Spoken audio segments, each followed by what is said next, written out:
নমস্কার বন্ধুরা, আমি আজকে তোমাদের ঘরোয়া পদ্ধতিতে টমেটো সস বানিয়ে দেখাবো।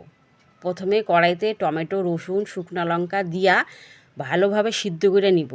যখন দেখব টমেটোগুলো ফাইটে গেছে তখন নামায়া নিব। এবারে হাত দিয়া চোচাগুলো তুলে ফেলায় দিব।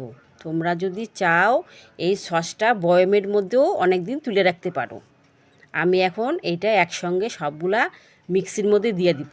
হ্যাঁ, মিক্সির মধ্যে দেওয়ার সময় লক্ষ্য রাখবা যে জল ব্যবহার কিন্তু করা যাবে না।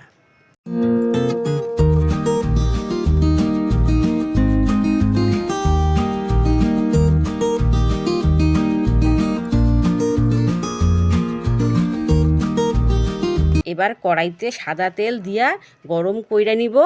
গরম হয়ে গেলে মিশ্রণটা ঢাইলা দিব।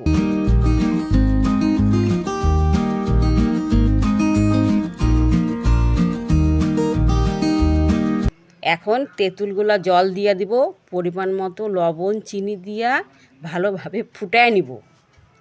তোমরা চাইলে তেঁতুলের পরিবর্তে ভিনিগারও ব্যবহার করতে পারো।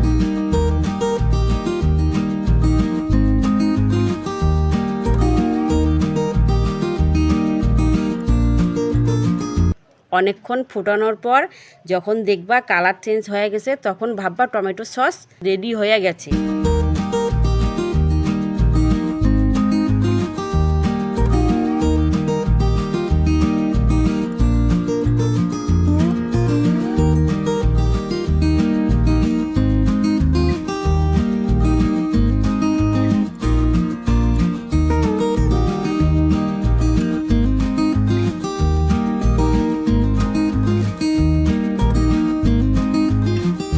তাহলে আজকে আসি, টাটা।